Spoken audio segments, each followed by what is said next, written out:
So we talked about principal ideal domains and prime ideals and maximal ideals. Now we want to go back to polynomials and talk about irreducibility of polynomials. So to find criteria for a polynomial to be irreducible, first I have to tell you what it means to be irreducible. So an element in an integral domain will be called irreducible if it cannot be written in a non-trivial way as product of other elements in this integral domain. And non-trivial means that if it can be written as a product, one of the factors must be unit. So let me irreducibility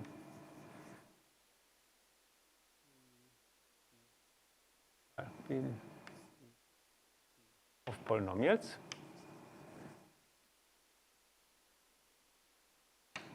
So we will want to study irreducibility of polynomials with coefficients in Z and with coefficients in Q. So this can be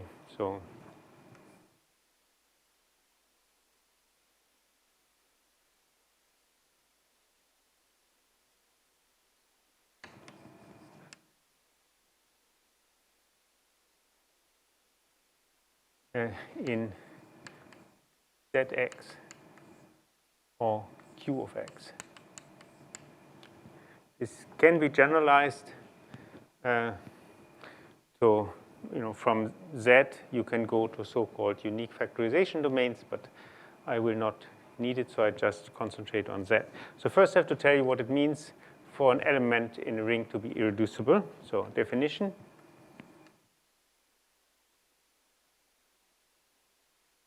So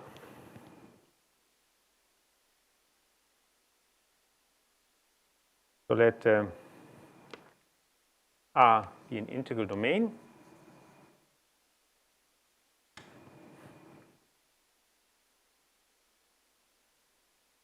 So an element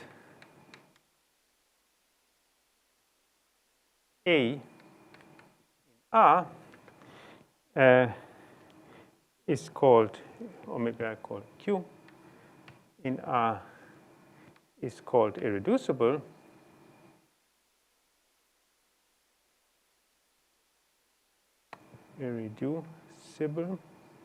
if first it should not be 0. So if Q is different from 0 and Q is not a unit,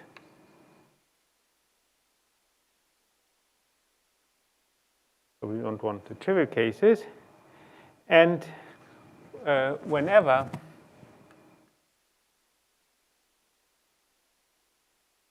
we can write Q equal to A times B with A and B elements in R, one of them must be unit.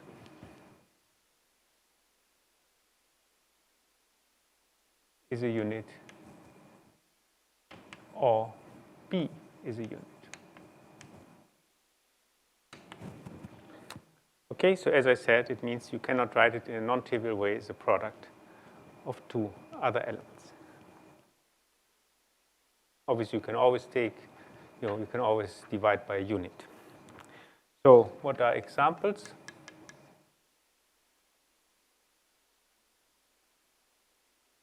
So for instance, in the integers, the irreducible elements are essentially just the prime numbers. So an integer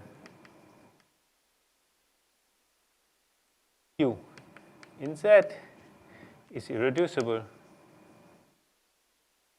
as element of Z if and only if Q is equal to plus or minus P for P a prime number.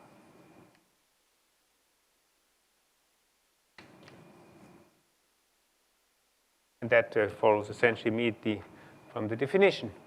So a prime number is one which doesn't have a factor different from 1 and itself, and so different from a unit, and so plus or minus prime number will be the only possibility. Now, So if you have a field, so a field has no irreducible elements.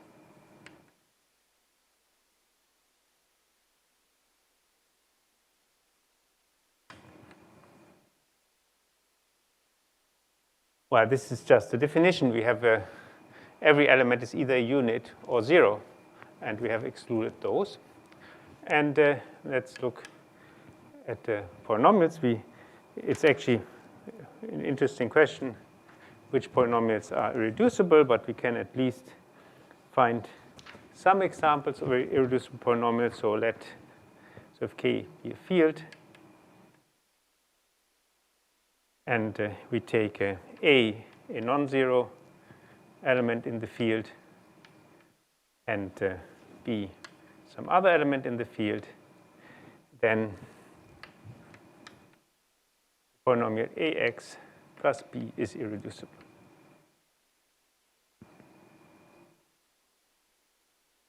Well, and that's now essentially trivial, so we assume that AX plus B is equal to F times G, product of two polynomials. Then you can see that you just argue with the degree. So then it follows that 1, which is the degree of AX plus B, is equal to the degree of F plus the degree of G. And as these are non-zero polynomials, it follows that these numbers are non-negative, so one of them must be 0. So thus,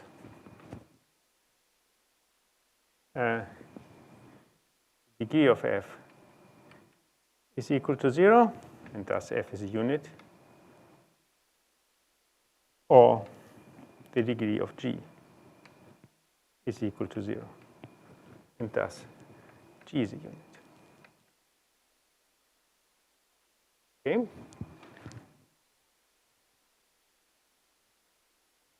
So we will be very much more interested in finding criteria for more complicated polynomials to be irreducible. Okay. So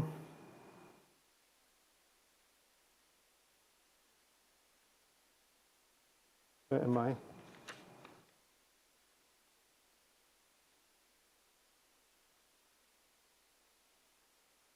Okay, first we want to make a simple application of irreducibility, just to connect also with what we had before. In the principal ideal domain, remember that was that every ideal is generated by just one element. We find that the ideal generated by an irreducible element is always a maximal ideal. So call it proposition. So let R be a PID, and P in R irreducible, then P is a maximal ideal.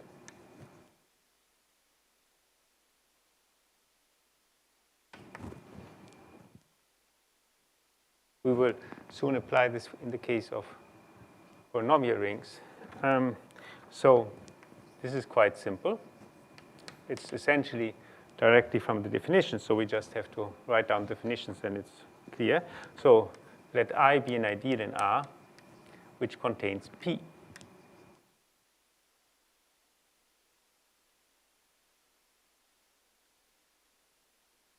So what does it mean? So we have to show that in that case, either P is equal to I or I is equal to R. No, because there cannot be a larger ideal which contains it except for the whole of R. That's the definition of maximal ideal. So now it's a principal ideal domain, so we can write I as the ideal generated by some element A. So thus, we have that P lies in I, so in the ideal generated by A, so it's a multiple of A. So that means P, we can write P is equal to, say, A times B for some B in R. So, but we know that P is irreducible.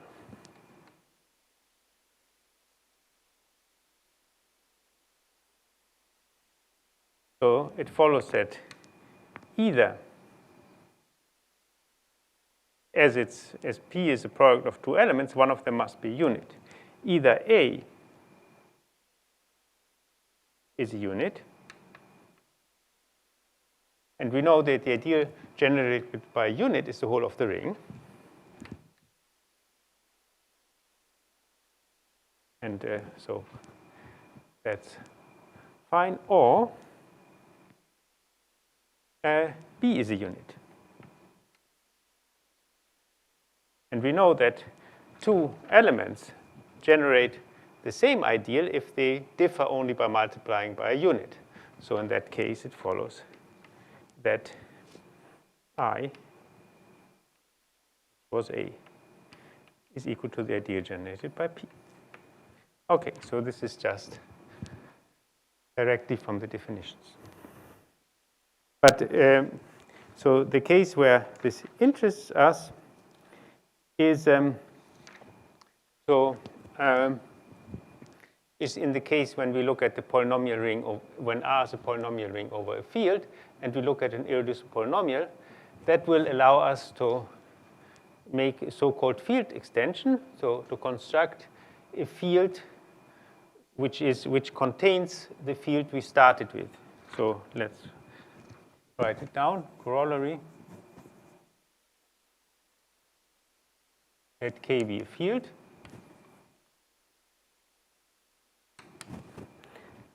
F, irreducible polynomial.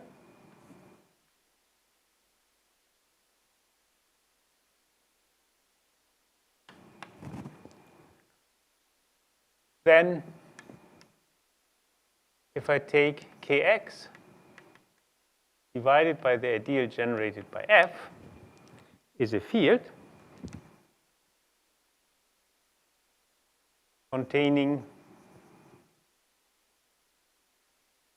K, or strictly speaking, a field isomorphic to K,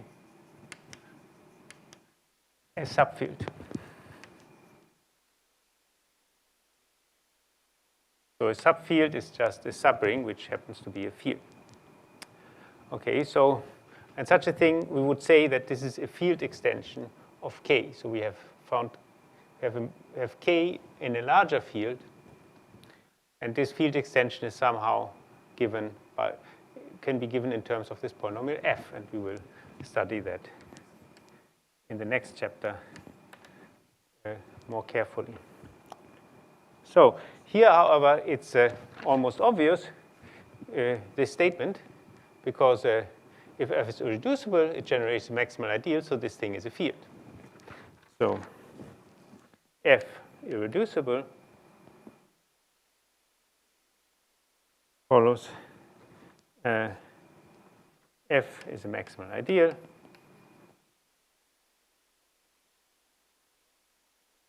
And thus Kx modulo F is a field.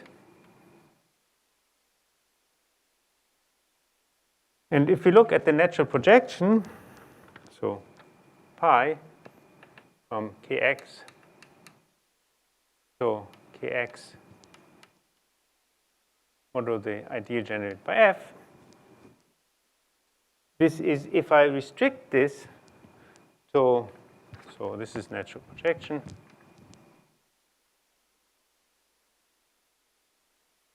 Then obviously pi restricted to the constant polynomials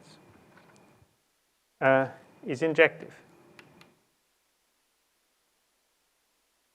Because the ideal generated by F, it does not contain any constant. So F intersect k is just 0. We have an irreducible polynomial, so it's not a constant, so it's not okay. And so thus image of k is a subfield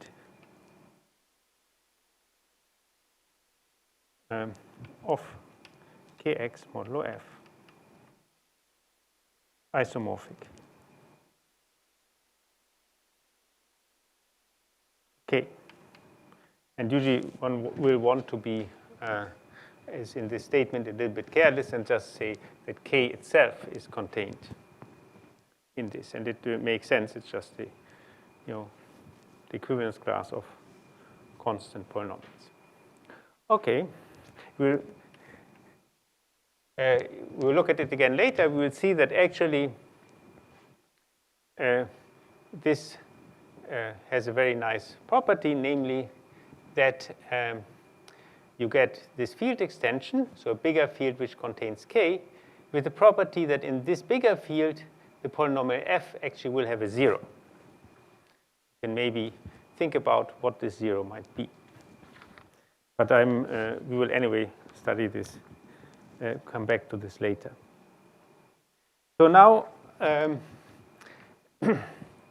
now we want to study the irreducibility of polynomials, and we will, with coefficients in Q, and we will do this by comparing it with the irreducibility of polynomials in Z of x. For some reason, that turns out to be easier to study the irreducibility here, so one has to somehow compare the two. So let's see.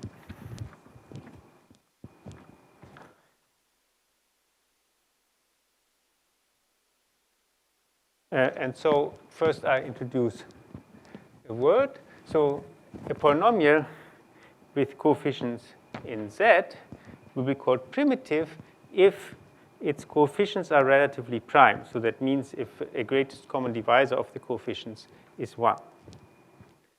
So I recall that A0 to AN in some ring are called relatively prime.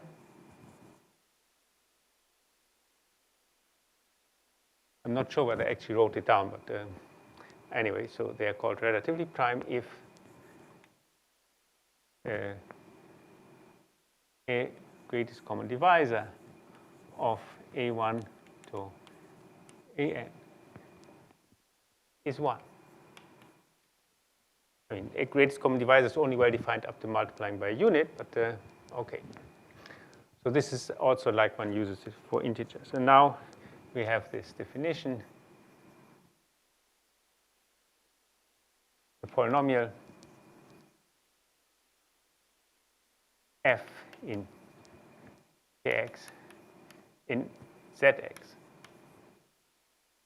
called primitive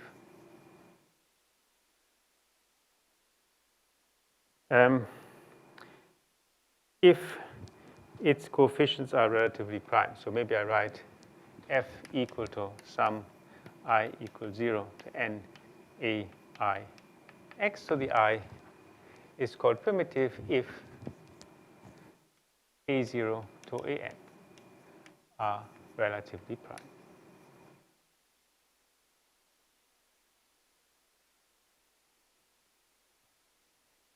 And so why would one care about this? Well, I mean, obviously one thing is that if a polynomial with coefficients in Z is not primitive, it can never be irreducible, because you can just take a greatest common divisor of the coefficients, and that will not be a unit, and so this polynomial will be a non-unit times another polynomial, and so it is not irreducible. So it's a kind of trivial way how this polynomial can be non-irreducible, and we want to maybe exclude that from our considerations by looking only at primitive polynomials. So now we have the following lemma, which is due to Gauss. Sometimes called the lemma of Gauss. Sometimes the next lemma will be called the lemma of Gauss. or maybe both of them together. So let f and g be some polynomials, coefficients in x, which are both primitive.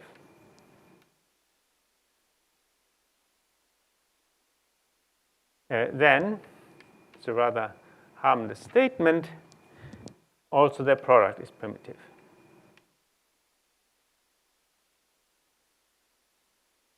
So not, I mean, maybe it's not so surprising, but we will use it in a slightly interesting way to prove the next lemma. So, okay, let's see. So we just start by writing down what we have. So proof.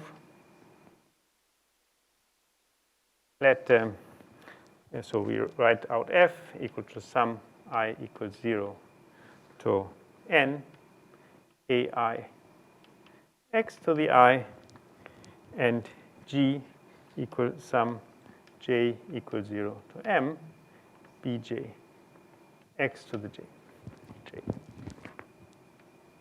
So these are these polynomials. So these are both primitive, so the ai are relatively prime, the bj are relatively prime. And we suppose that fg is not primitive. So the new coefficients of the product have a common factor. So if they are not primitive, so then it follows there exists a prime number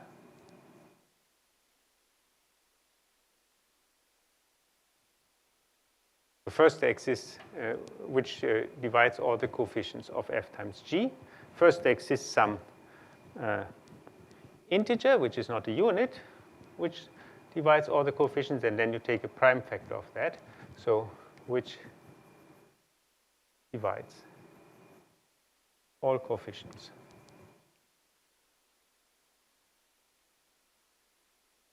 of fg. So now we look at the lowest coefficient. So this prime number I call p. This prime number cannot divide all the coefficients of f or all the coefficients of g. So let ai be the lowest degree coefficient of f such that p does not divide ai, and in the same way let bj be the lowest degree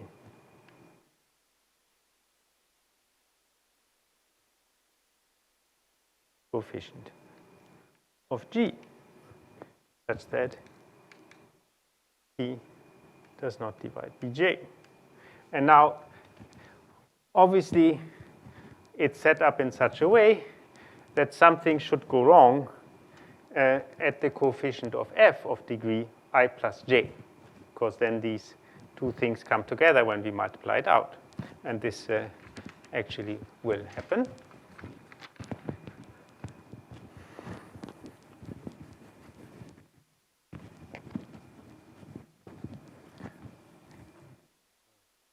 Yeah, well, no, I did it like this,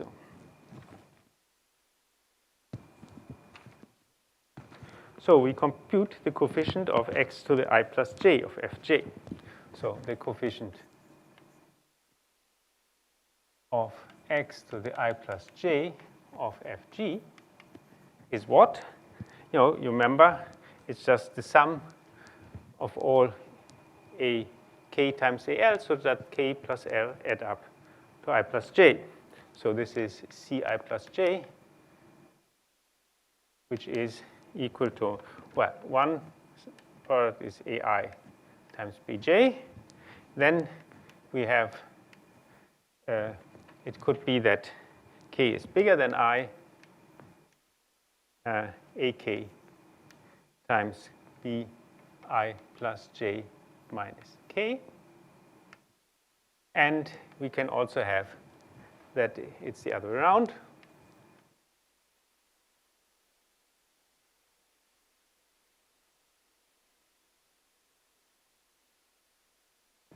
Okay, so it's always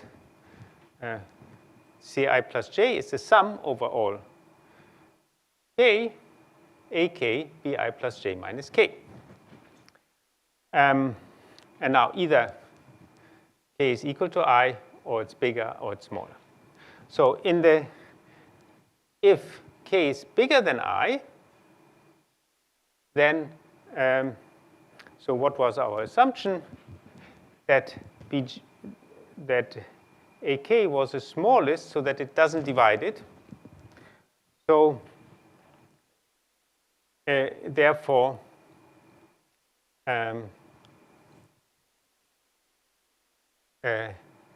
it will, so this bi plus j minus k is smaller than the j, so therefore it will, p will divide it. So p divides bi plus j minus k for k bigger than I, and p divides ak for k smaller than I. So therefore, p divides all the summands here and all the summands here. But it does not divide this one, so it does not divide this one. So thus, p divides both sums.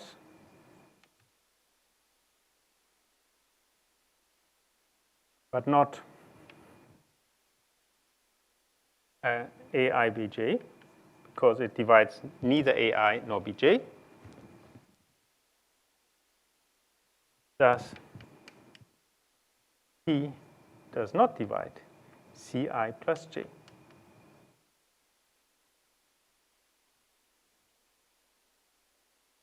But but this is a contradiction, because we actually had, assumed that p was a common factor of all the coefficients. Okay. So now mostly we have proven this lemma of Gauss to prove another statement, which is also called Gauss lemma, and which now maybe call a theorem. In some sense, this what I just proved is a step in the proof of this. So this is the following statement, which is a little bit more surprising.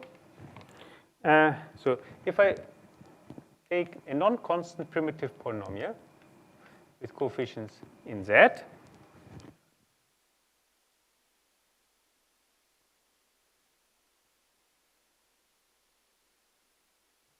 okay, so then the claim is f is irreducible as a polynomial in Z of x, if and only if f is irreducible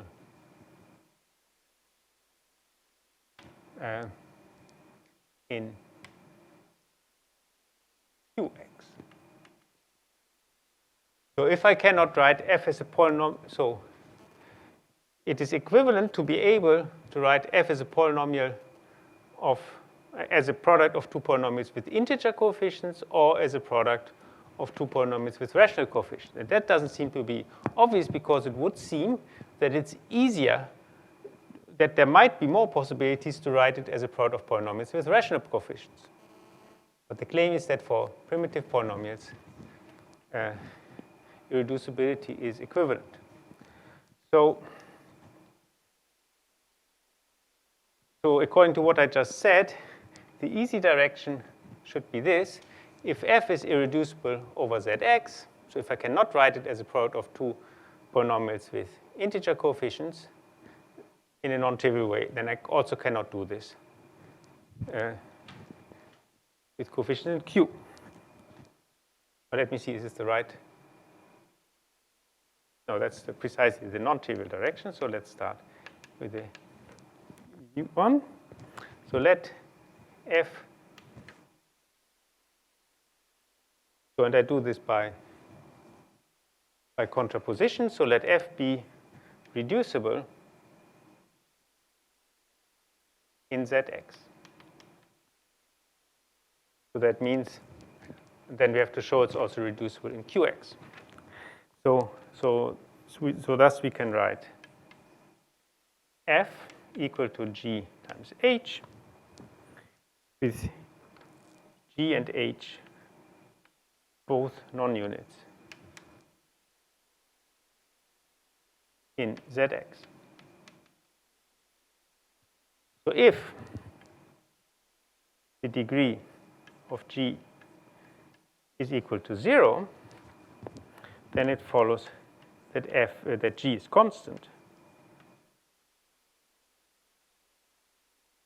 And so it means we have it is, in other words, an integer which by which I can divide f. So it's an integer which is a common factor of all the coefficients of f.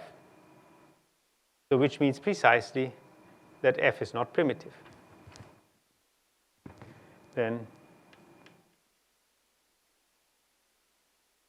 g in z, which is a non-unit, is a common factor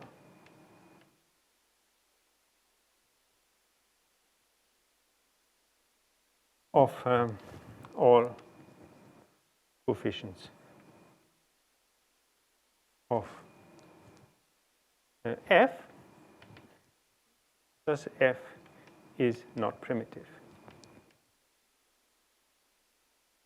Obviously, the same would happen if g and similar. And this is a contradiction to our assumption. And so similar if the degree of h is equal to 0.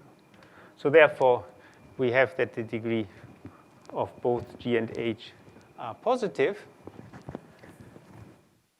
And so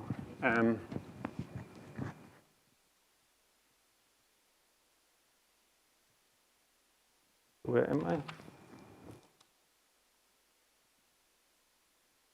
So thus f is equal to gh with degree of g bigger than 0 and degree of h is bigger than 0. And so these are also polynomials. They are polynomials in Zx, but they are also polynomials in Qx of positive degree, which divide it. So it follows that this also is a factorization of f in Qx.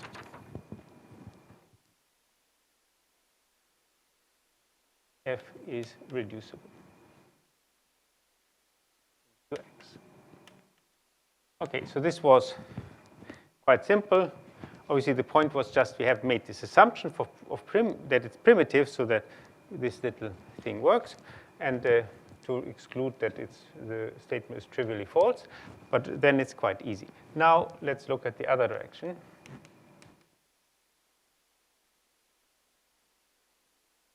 So now we assume that f is reducible over Qx. So let f equal to g times h, with g and h polynomials in Q, and both of positive degree, because otherwise they would be units. So degree of g bigger than 0, degree of h bigger than 0. So now we can, so these are polynomials with coefficients in Q.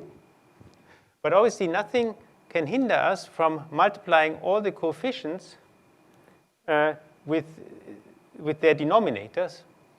So then we get two polynomials with z coefficients. And if now the polynomials happen to have common divisors, we can divide by the greatest common divisor of the coefficients to get two primitive polynomials. So by multiply with the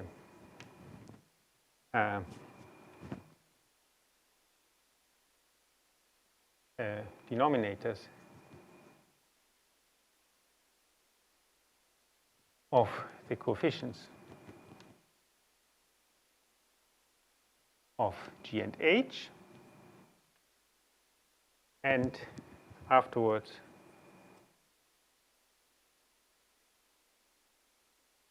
divide by greatest common divisors of the new coefficients.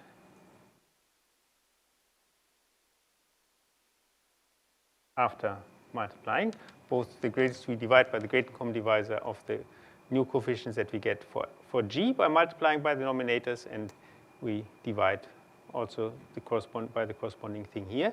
So then we get that G and H are replaced by two primitive polynomials with Z coefficients. So then we have G prime, H prime are two, so where G prime and H prime are polynomials with coefficients in Z, and they are primitive.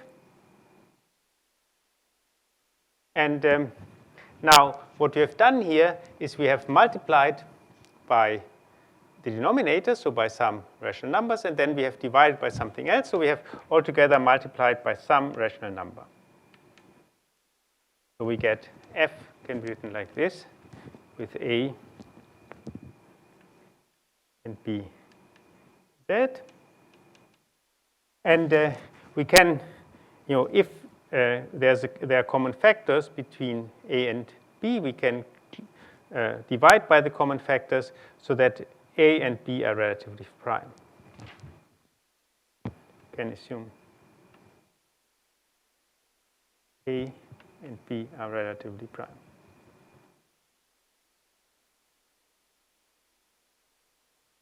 Okay, so thus we have that AF is equal to B G prime H prime. But now what does it mean? F is primitive. So a greatest common divisor of the coefficients of AF is A. G prime and H prime are both primitive, so G prime times H prime is primitive by the lemma we had just said. So the greatest common divisor on this side is B. And so the same, we have twice the same polynomial after all. And once the greatest common divisor of the coefficients is A, once the greatest common divisor of the coefficients is B, the greatest common divisor is well defined up to multiplying by a unit, which for the integers is just plus minus 1. So we have A is equal to plus minus B. So let me write this down. And that will therefore show it. I mean, they are also relatively prime. So okay, so let me say it again. So both F and G prime, H prime are primitive.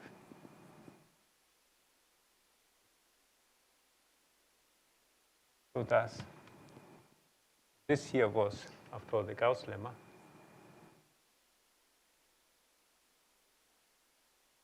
That's why we proved it.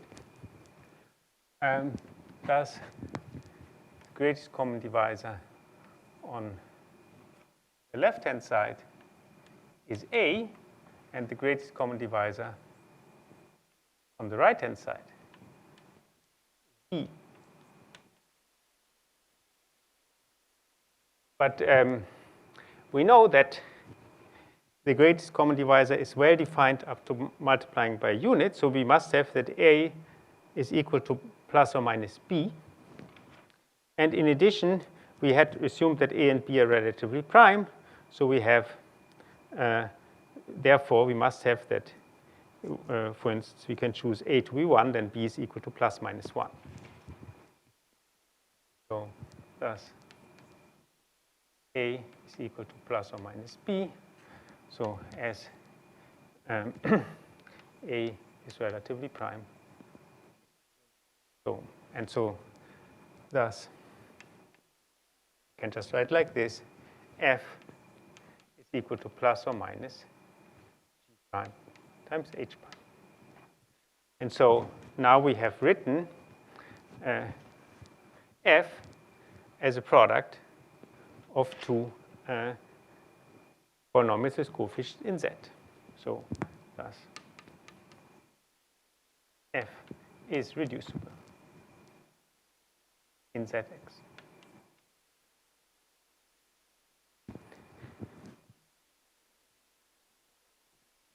So and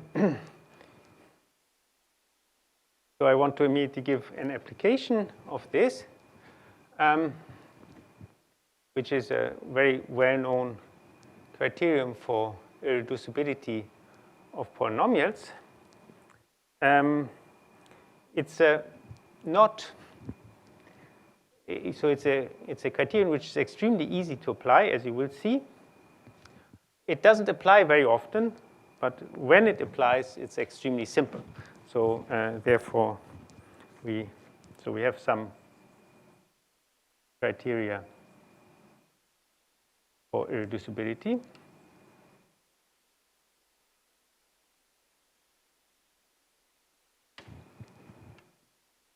So the first one, I mean, it's in some sense the only real one that I give you is the Eisenstein criterion.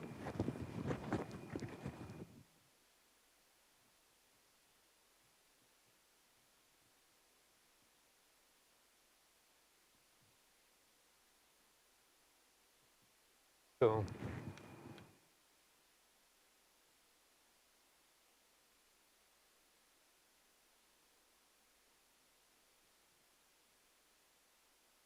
after the German mathematician Eisenstein, in fact, came up with it. So let's assume we have a polynomial f equal to sum I equals 0 to n ai x to the I. And we assume this is a primitive polynomial with coefficients in z.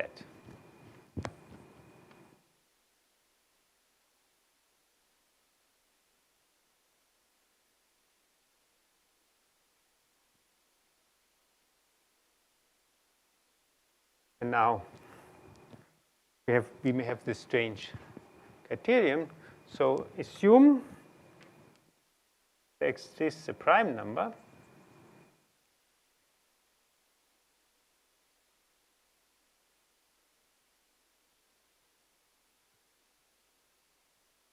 such that so p divides the constant coefficient, p divides the coefficient of x, and so on. P divides the coefficient of x to the n minus 1. But it does not divide the leading coefficient.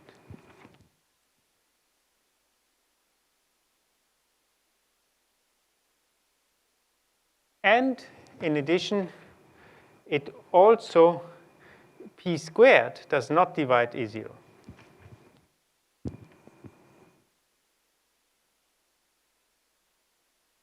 So the coefficient, the constant coefficient is only divisible by p, but not by p squared. Then f is irreducible. So first, as a polynomial with coefficients in z, but then also with coefficients in q.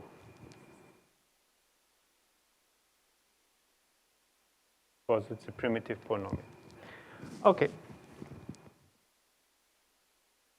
Yeah. How do I?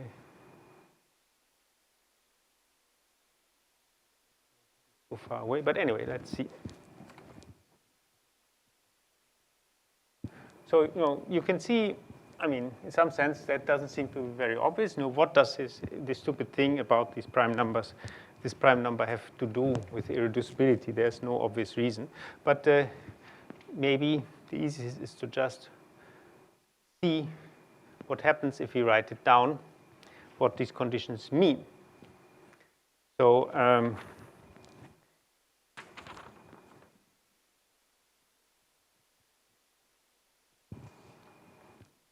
we may again use the contraposition. So we assume F is reducible. So proof, or maybe rather we assume we just write F as product of two polynomials, and we will want to show that one of them is constant. So assume F is equal to GH, where G and H are polynomials with coefficients in Z.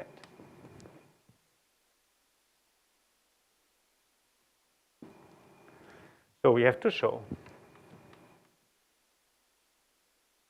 that G is equal to plus minus 1 or H is equal to plus minus 1.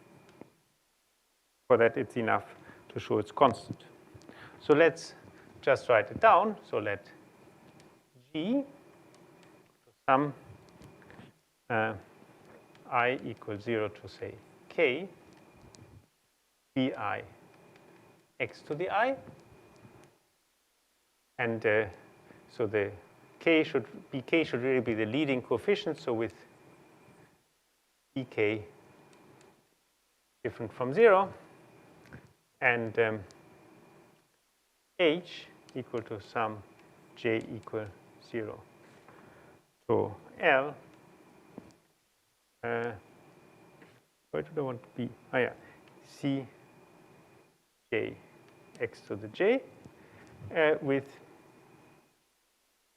PL different from 0. So the degree of this polynomial is L, the degree of this polynomial is K.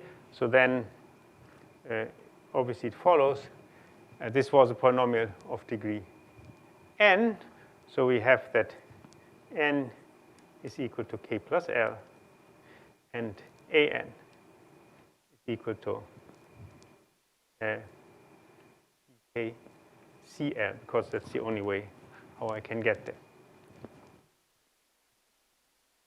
Maybe I don't go so far away.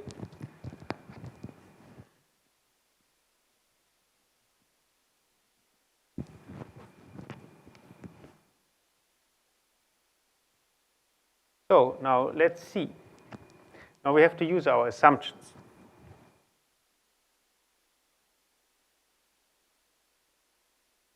So we have A0 is equal to B0 times C0. And we know that and P divides A0, but P squared does not divide A0. So therefore, if a prime number divides a product of two numbers, it has to divide one of them. So P divides B0 or C0, but it cannot divide both of them because otherwise P squared would divide A0. So thus P divides precisely one of B0, C0, and obviously who of these two I call F and who I call G is my business, so therefore I can choose that it is B0 that it divides. And P does not divide C0. Okay. Now we look at the, as I said, AN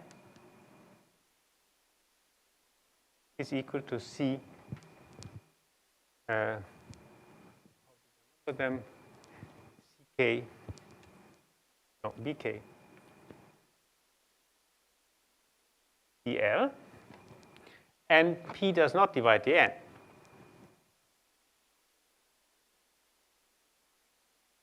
So therefore, P cannot divide BK.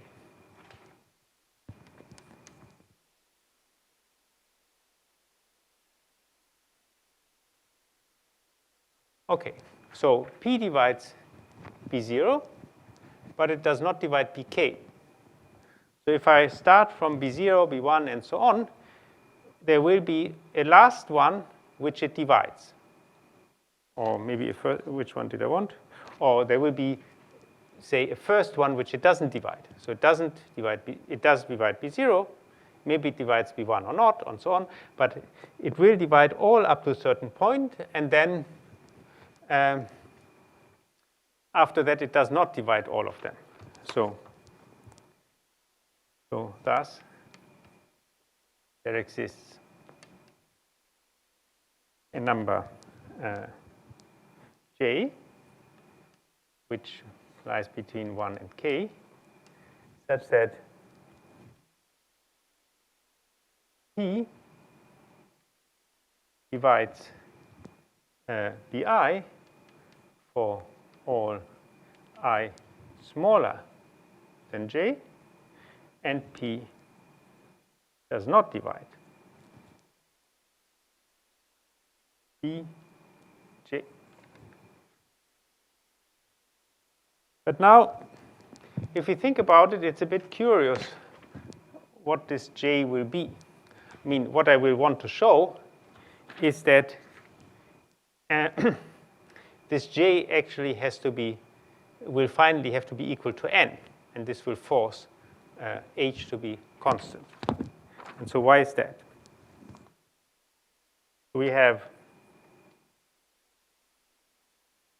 Aj is equal to Bj C0 plus Bj minus 1 C1 plus, and so on, B0 Bj.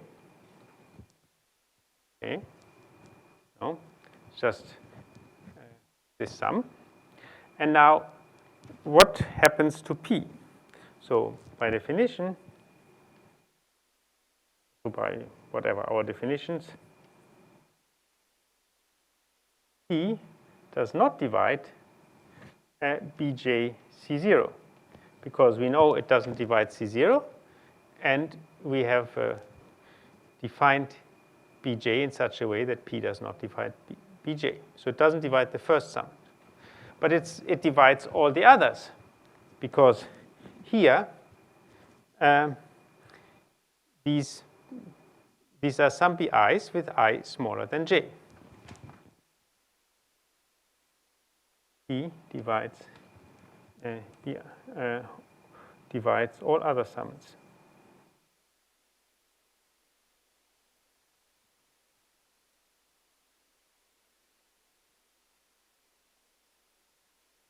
Okay. P doesn't divide this one, but divides all the others. So therefore, this does not divide Aj.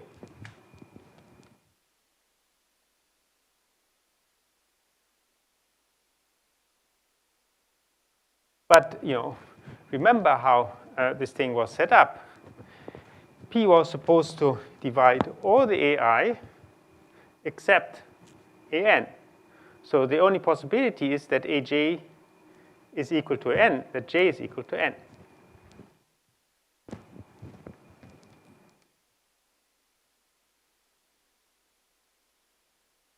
But now we have that f is equal to g times h, and if j is equal to n, the degree of g is at least n. So thus, degree of g is bigger equal to n. And so thus it follows that in fact the degree of g is equal to n, because the degree of the product is n, and thus h is constant.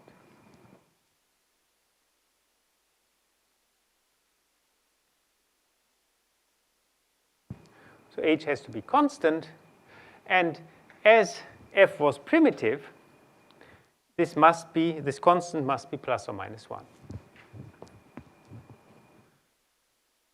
So just write it here to have it. So as f is primitive, h is equal to plus minus 1. And so it follows that f is irreducible.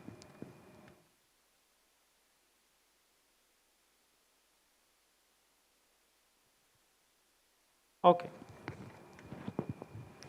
So this was this Eisenstein criterion. Now, so it's a rather cute criterion. As I said,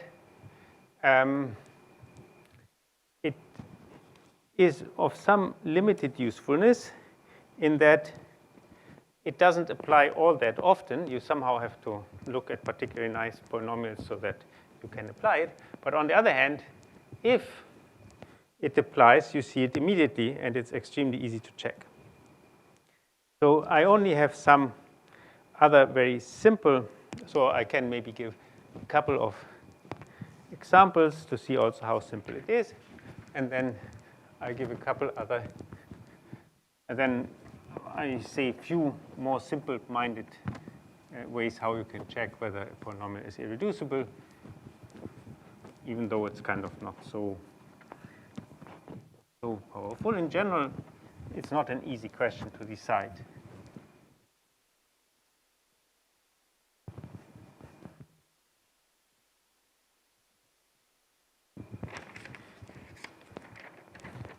So just an example. You can write down hundreds of examples. Obviously, if I take something like that, f is equal to x to the 5 minus 4x plus 2, then this is irreducible. So is irreducible in Qx. And notice that this also means that it, well, okay.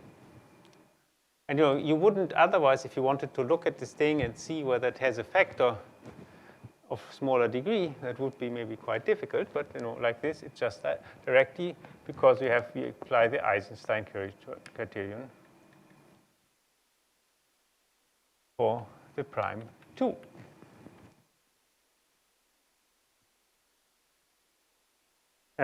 Another one, which is even more simple, but is good to know. If I take, so let P be a prime number,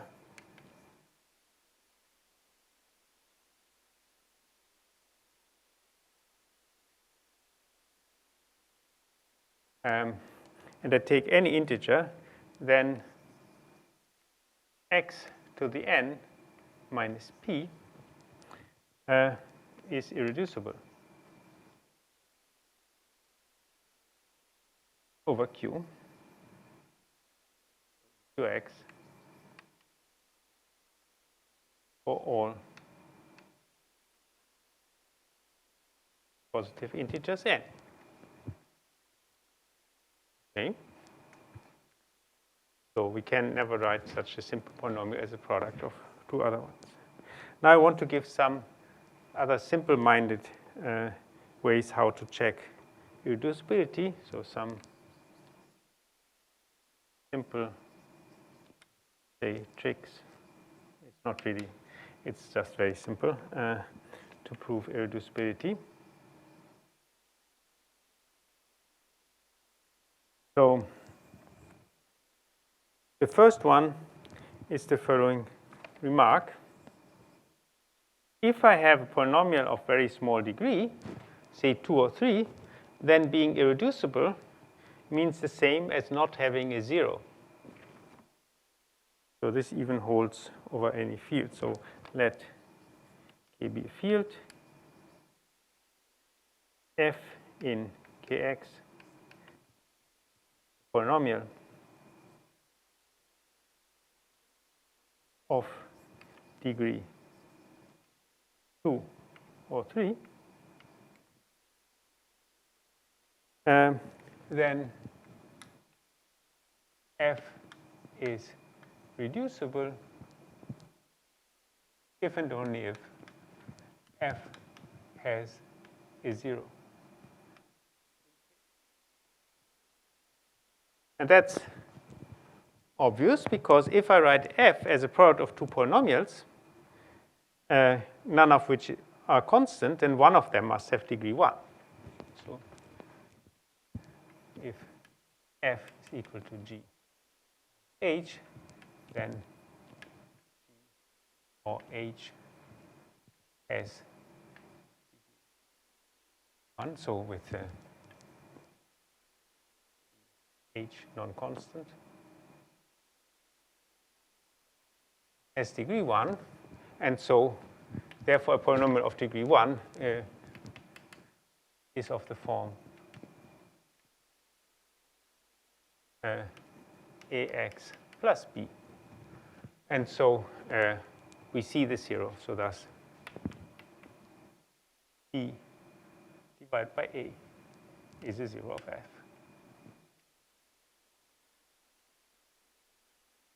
Okay, so that's clear. Now, one thing one can see, so that one can there, if one has some kind of way to check whether whether a polynomial has a 0, then, for instance, if we can show that the polynomial does not have a 0, we can show it's irreducible if it has degree 2 or 3. So this is the following exercise, which is quite simple. So, but anyway, so assume we have now a monic polynomial. So that means the leading coefficient is 1 with coefficients in z, let f equal x to the n plus sum I equal 0 to n minus 1, say ai x to the I, be a monic polynomial in that x. So as I said, monic means precisely that the coefficient of x to the n is 1.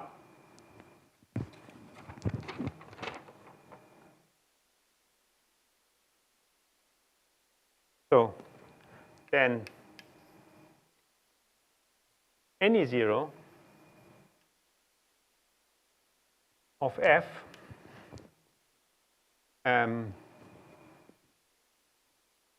Q must lie in Z, and so the 0 I maybe call A, and A divides a constant coefficient. Maybe I call the 0 B, so that's not so confusing. So B divides the constant coefficient. Okay, this is, I think, you might even know this from school. I at least heard something like that in school.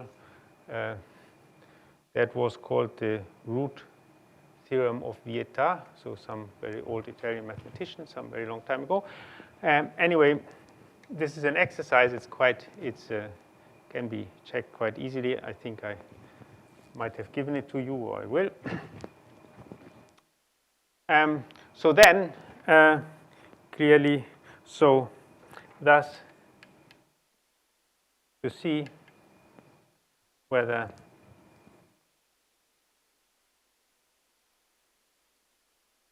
f has a 0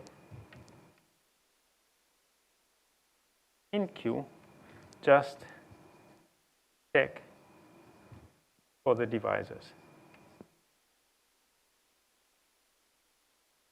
of the constant coefficient. So we have here one integer. This constant coefficient, it will have a very small number of divisors.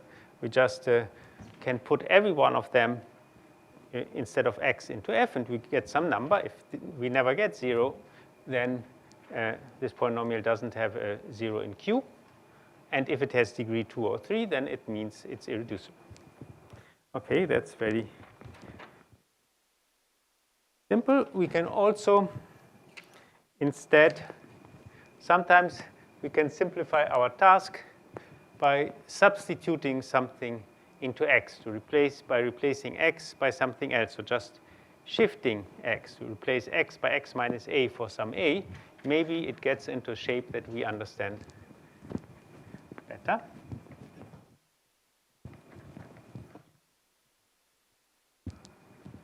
But anyway.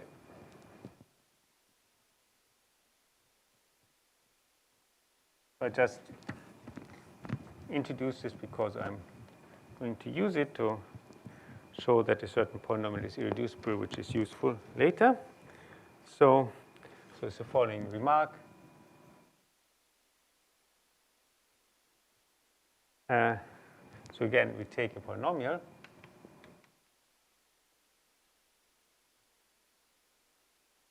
I from 0 to n, aix to the I. And so for an element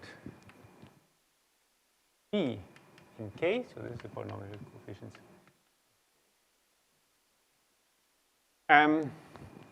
We can look at f, so of where x is replaced by x plus b, say, by which I mean this is just the sum ai x plus b. So the I. And then it's obvious that this polynomial will be irreducible if and only if this polynomial is irreducible. Then f of x plus b is irreducible if and only if f is irreducible.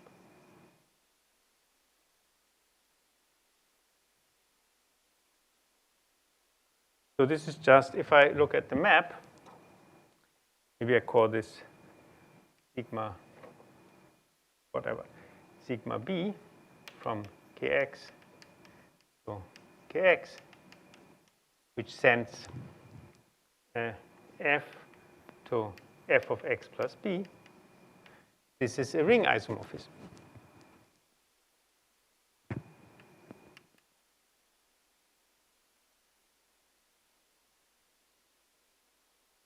Now, if I take the sum of the two polynomials and shift x by b, this is the same as if I first, whether I first sum them and then shift x to x plus b or the other round doesn't make a difference. Same for the product. And so it's a ring homomorphism, and it's an isomorphism because obviously the inverse is shifting in the other direction, sigma minus b. So f is sent to f of x minus b.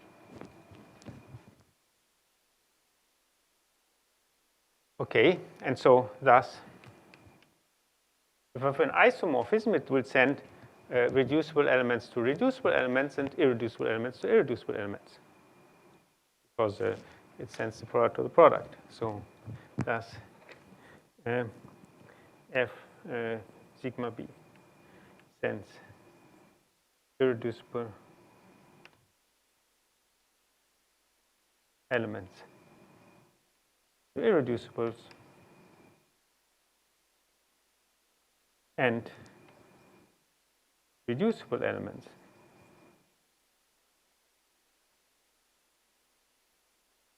to reducibles. So I will give one application of this, which is quite to just show that one particular polynomial is a certain instance of so-called cyclotomic polynomial is irreducible.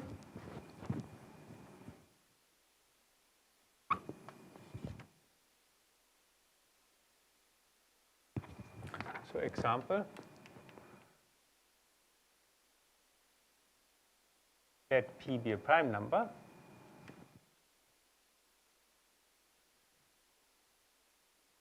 Then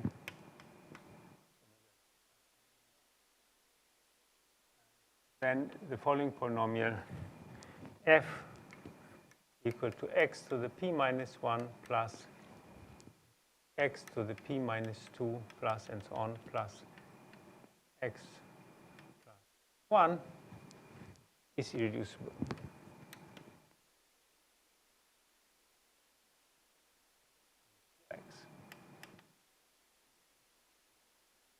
Okay. So obviously, what we have done here is we have taken x to the p minus 1 and divided by x minus 1. So we can say that x minus 1 times f is equal to x to the p minus 1. No, this is just this telescoping sum. So now we apply this sigma 1 to it. So we replace x by x plus 1. So thus sigma 1. So if I now replace x by x plus 1, I get here x times f of x plus 1 is equal to what we get here if we replace x by x plus 1. So x plus 1 to the p minus 1. And so note that x plus 1 to the p minus 1, this is just given by the binomial formula. So this is, or maybe I can, so obviously we can apply the binomial formula here. So we get that f of x plus 1 is equal to the sum I from 0, from 1 to n, p choose I, x to the I minus 1. So this thing itself would be the sum from I from 0 to n, p choose I, x to the I. But then we subtract the constant term 1, and we divide by x. And so we get this. And so it's easy to see, and one also often sees it in school. So you remember, I mean, we used the binomial coefficients before. I know in different countries they are denoted in a different way.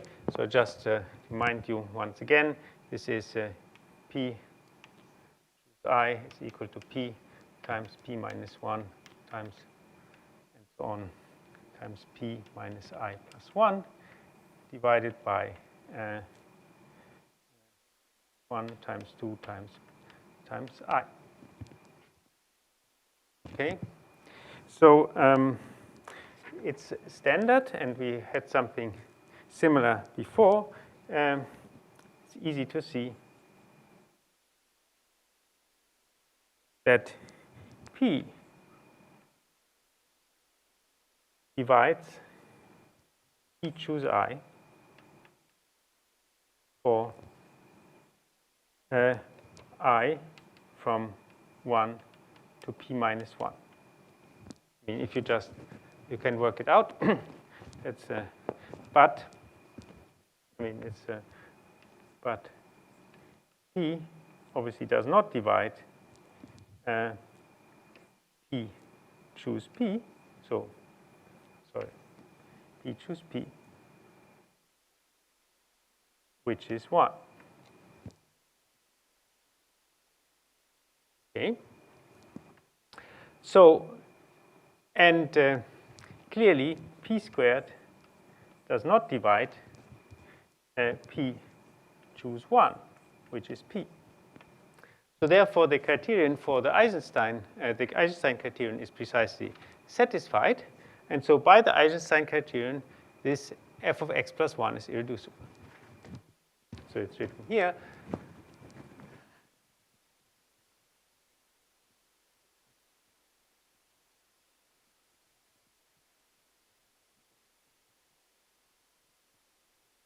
So by Eisenstein, f of x plus 1 is irreducible. So by the remark it follows that also f is irreducible. Okay. So that was this fact. So this was this criterion. And now, so this was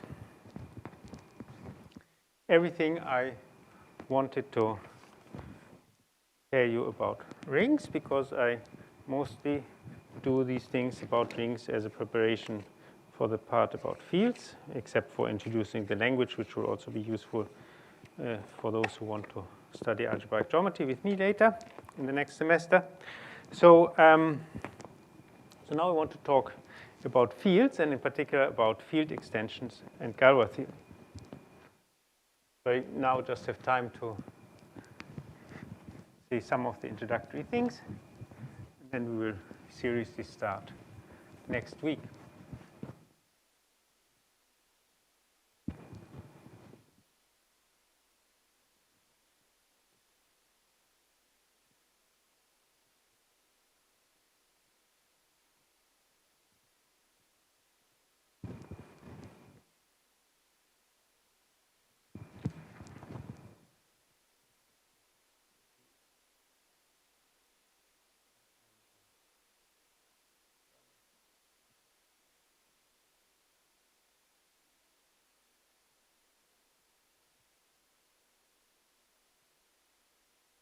So now, so this is the last almost half of the course is about this. So we are interested in field extensions. That means you have you start with a field and you find a bigger field in which your field is a subfield. And we are more precisely interested in algebraic extension. So that means that the elements in the bigger field are zeros of polynomials with coefficients in the smaller field. And to study this, has a lot to do with finding out how one can solve polynomial equations. And so now let me start. First, I need to introduce a few words and say some elementary thing about it. So first I have to tell you what is the characteristic of a field, what is the field extension, and what is, and then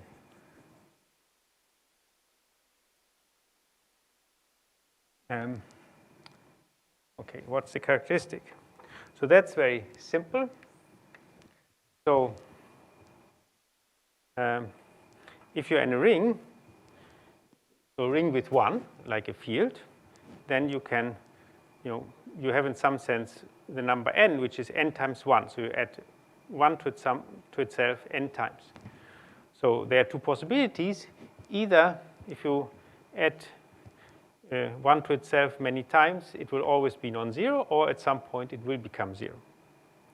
And if at some point it becomes 0, the first number for which it becomes 0 will be called the characteristic. And so let me write it, definition. So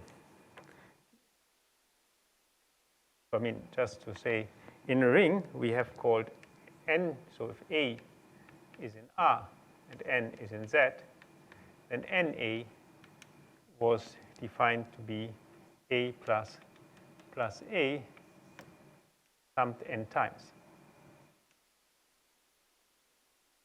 Okay, so let K be a field. The characteristic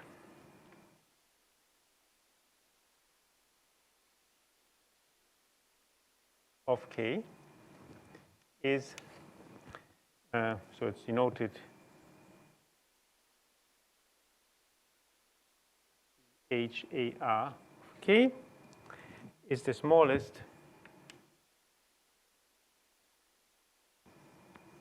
integer n, positive integer n, such that if I add 1 to itself n times, so n times 1 is equal to 0, if such an n exists.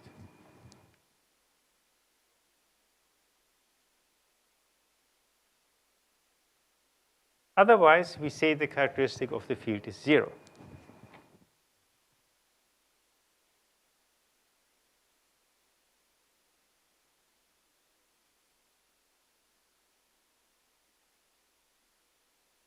Okay. So this is the definition. It looks maybe slightly strange to call it 0 and not infinity, but that's how the definition goes. And there's also some reason for it. So as an example, most fields we know one uses have characteristic 0. So the characteristic of Q, the characteristic of R, or of C are all 0.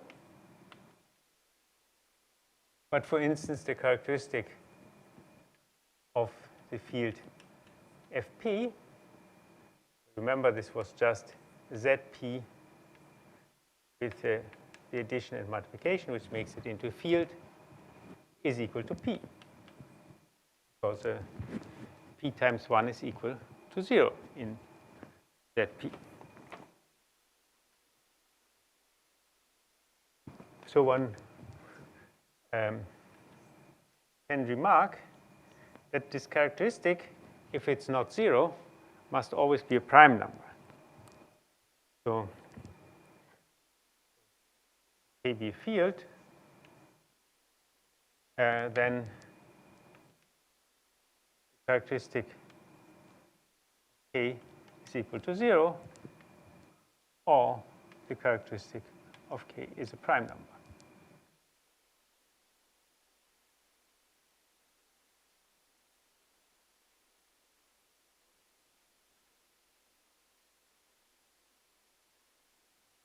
Okay, well, that's quite clear. So assume the characteristic is not 0. So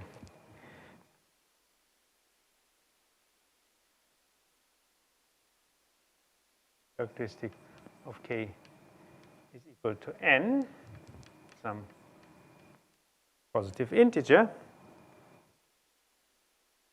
Then we have n times 1 is equal to 0 in K.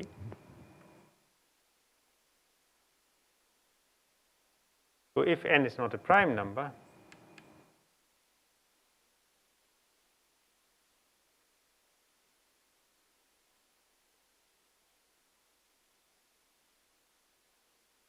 then we can write n times 1 as n1 times n2 times 1. So here's the product in the integers times 1 for n1 and n2 both smaller than n. And this is just the same as n1 times 1 times n2 times 1. And we are in a field here. So in particular, it's an integral domain. So n times 1 should be equal to 0. So then it follows that n 1 times 1 is equal to 0, or n2 times 1 is equal to 0.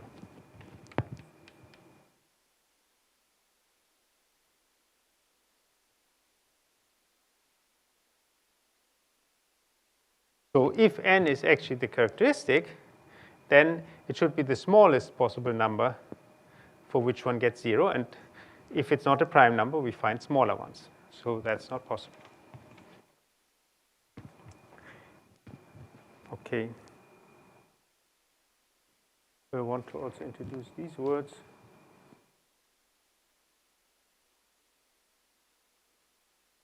Well, okay, I can just introduce and the definition of a field extension as we have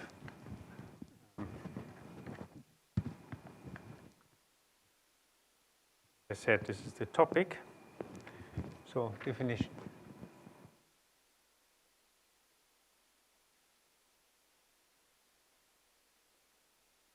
So first, this I already okay, a subring K of a field L is called subfield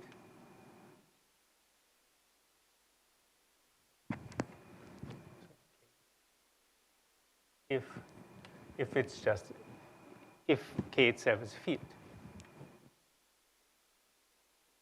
If I have a subring of a field which is itself a field, it's a subfield. And in this case,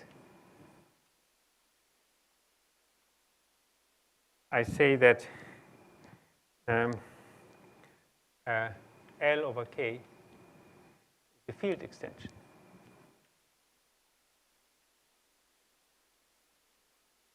So field extension just means I have a smaller field contained in a bigger field as subring.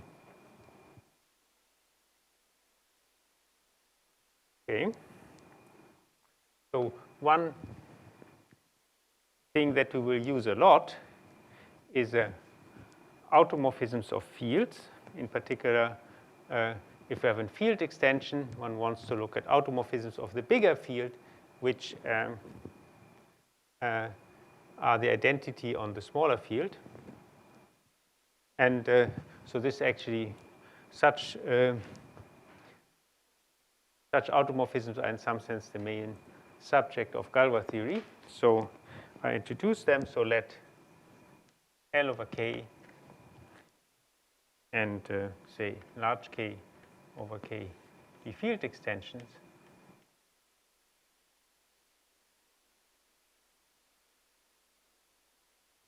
An isomorphism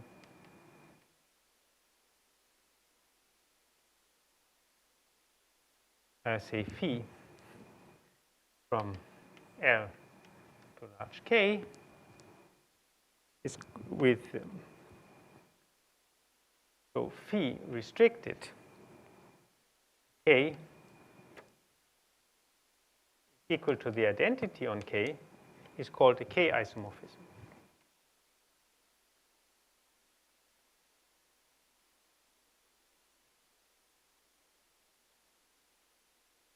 And maybe the more important case is when we look at an isomorphism of a field to itself, which is the identity on it, then it's called a K automorphism. Isomorphism P from K to K, P restricted to K is equal to the identity on K, is called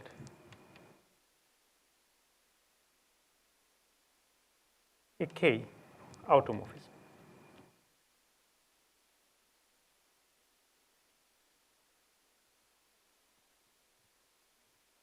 So we'll see that these, if you have such a field extensions, these K automorphisms, so of the larger field over the smaller field, form a group. This group will then later be called the Galois group, and this will be the main tool to study the field extensions. Okay, maybe I will stop here. I will really start the subject on Tuesday, I think. Okay, are there questions? Professor. What? Professor, we lost B active in the definition of car automorphism because function takes two values from coincides two values of points. I think you have to repeat. I didn't understand. In the definition of K automorphism on L, we lost injectivity of P because in the definition of K automorphism on L, Yes. we lost injective property of injective property because no, I require that it's an isomorphism. So how can it be? but it is bijective because it's isomorphism, so it's bijective. Yeah, it's bijective, yeah. But yeah, I'm assuming it's an isomorphism, and here it's also an isomorphism. So, so I'm requiring it to be an isomorphism, and then it will be, still an isomorphism. I mean, I don't. Then L equal to K because phi is bijective and phi. No, but I mean, it's bijective doesn't mean equal, no? You can have an isomorphism from one field to another, but they are not equal. Okay? So, okay. But Professor, we have second condition. But they are isomorphic, yeah. We have second condition, but Professor, we have second condition. This is just simple isomorphism. It is K isomorphism, so we have second condition. Second condition implies L equal to K. We have second condition and bijectivity of phi. Both phi is bijective and satisfies the second condition.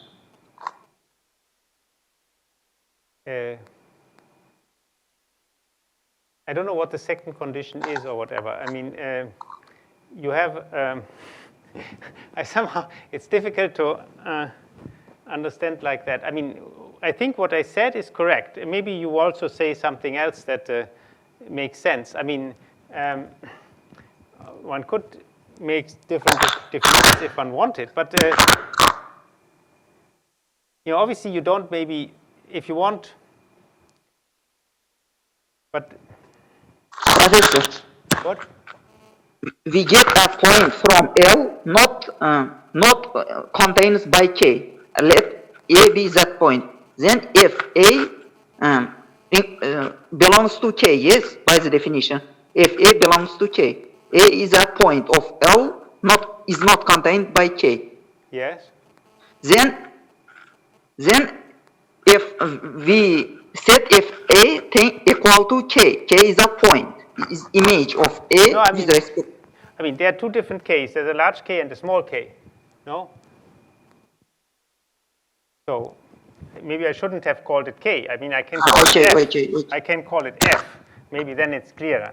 I mean, I thought it was, one could see which one the large and which one the small is. So was it just a notational problem like that? So we have, so this K is different from this large. Okay, I understand. Thank you. Thank you. Okay, sorry, I had not understood what the problem was. So maybe I will be more careful with my notation in the future. I thought the big K and the small k were easy to distinguish, but maybe not. Okay, but like this is clear, no? Okay. Yes, clear. Okay, thank you. Are there other questions?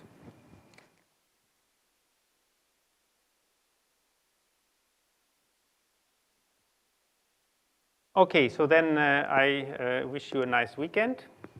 I hope you will enjoy your weekend and thank you. Yeah, okay. See you then. Thank you. Yeah, thank you. Bye. Okay.